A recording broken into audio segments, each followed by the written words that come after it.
Mientras más ancho es el haz, ¿no? Menos resolución van a obtener ustedes, ¿no? Ahí lo tienen ustedes, ¿sí?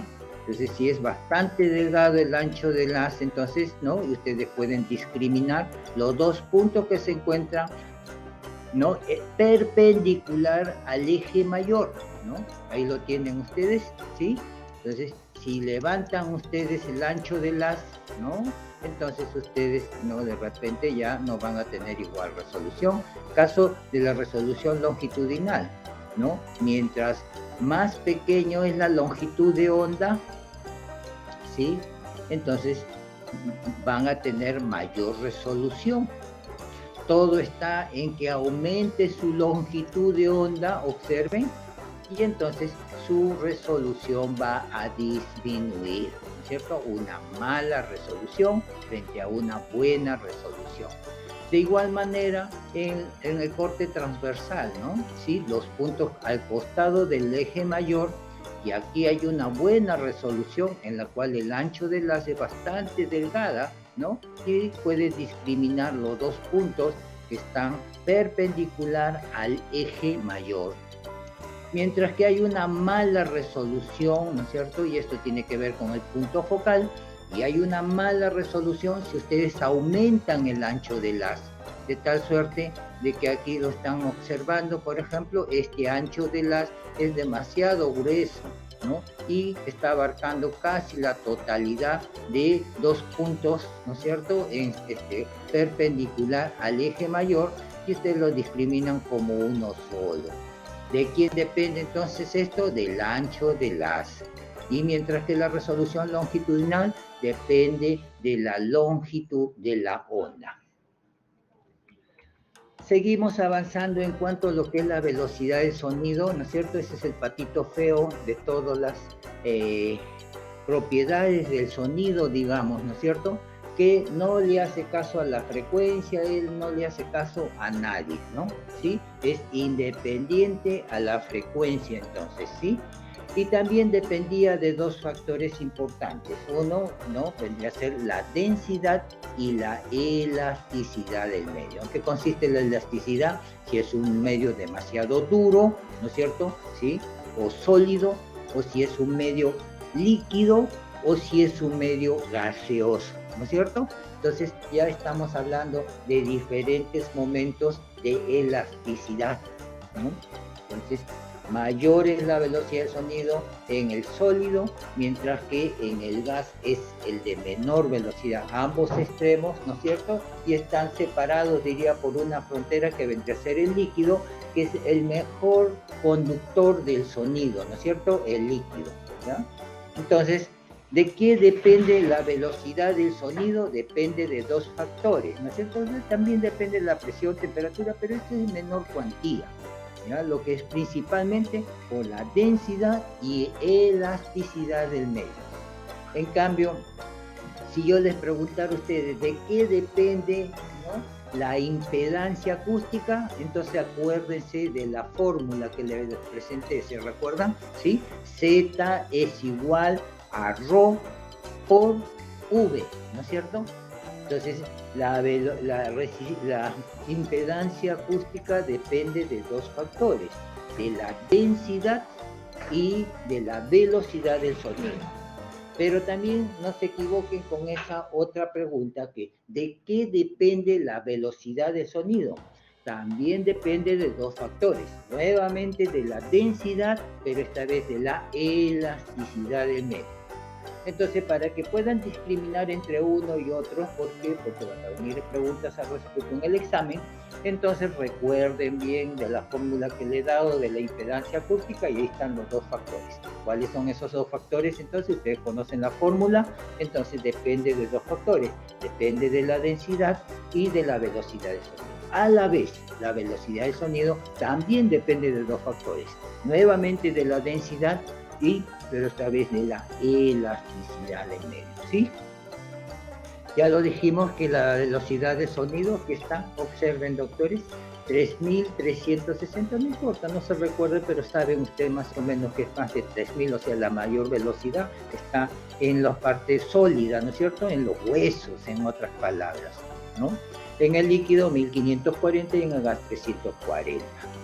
Entonces, si tuviéramos que definir cuál es la velocidad de sonido en nuestro organismo, pondríamos 1540 como promedio, pues, ¿no es cierto? ¿Por qué? Porque en su mayor cuantía el cuerpo humano está compuesto más de líquidos, ¿no es cierto? Pero también tiene unos compuestos sólidos como el hueso y también tenemos los gases intestinales, ¿no es cierto? Bajo esos extremos se mueve, pero entonces un promedio de 1540, ¿no? Que se considera la velocidad del sonido en nuestro cuerpo. Muy bien, seguimos avanzando. Reflexión, ¿no es cierto? Sí, reflexión, y siempre hay una equivocación con la refracción, ¿ya? Una cosa es reflexión y otra cosa es refracción. En ambos hay un cambio de la dirección del haz sónico. ¿Cuál es la diferencia? La diferencia es que en la reflexión choca en la superficie, no penetra y cambia de dirección.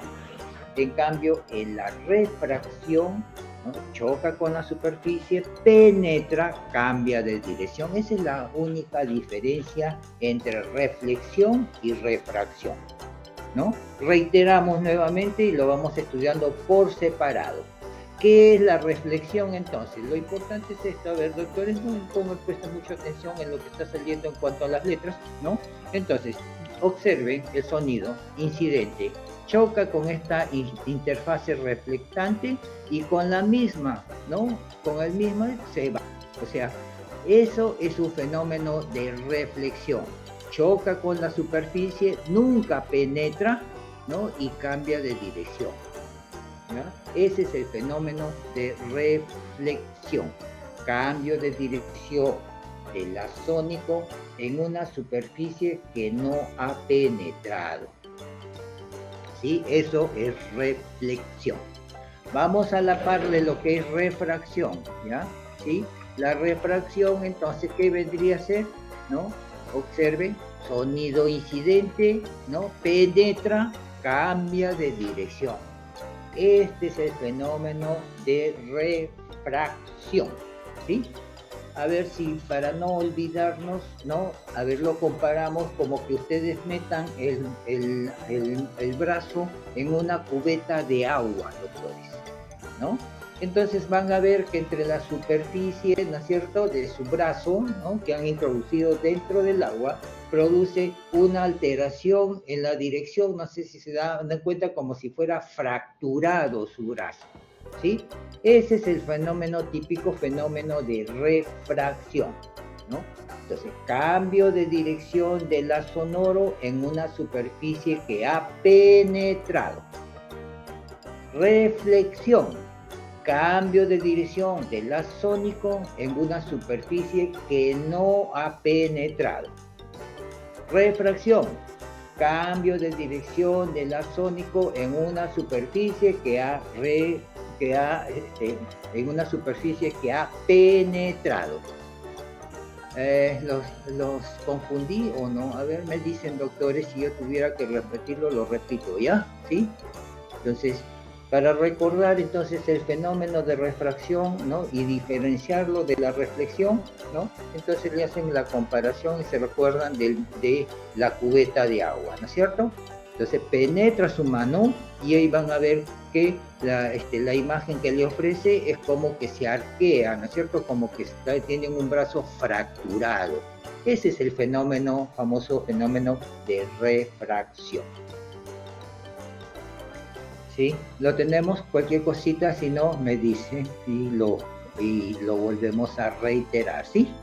Muy bien, eso es básicamente entonces lo que significa reflexión y reflexión. Ya lo resto, eso solamente ya es para, ¿no?, aquellos que quieren profundizar un poquito, ¿no?, sobre estas cositas, ¿no?, como ángulo de incidencia, eso que ya no tiene mayor importancia, sino solamente, ¿no?, lo que significa reflexión y lo que significa refracción, ¿sí? Muy bien. Aquí pueden observar este famoso fenómeno de refracción cuando ustedes de repente, ¿no?, ven el diafragma, por ejemplo. Este es el hígado, ¿sí? Y este es el diafragma de característica hiperecogénica, pero ustedes aquí ven una discontinuidad, ¿no es cierto? Como una ruptura diafragmática, ¿no? Entonces, y en realidad este es un fenómeno de refracción. ¿Qué quiere decir con esto?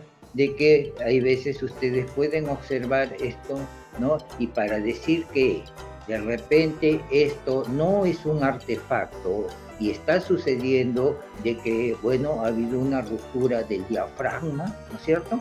Entonces, ustedes van a enfocar esta zona, ¿no? Y van a comenzar a girar su transductor muy lentamente, ¿no? Y van a ver cómo se continúa todo, ¿no? En su totalidad, ¿ya?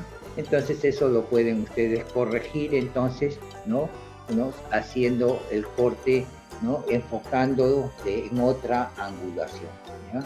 Entonces, los cortes, para que haya una patología, se tiene que repetir en todos los cortes ortogonales la misma imagen. Esperamos que te haya gustado el video. Si es así, nos ayudaría muchísimo que nos dejaras un comentario y un me gusta, ya que la red neuronal de la web valora esto muchísimo y así recomienda nuestros videos a más gente. Además, puedes seguirnos y activar la campanita para recibir una notificación cuando subamos nuestro próximo video. Así que nos vemos en él. Un saludo.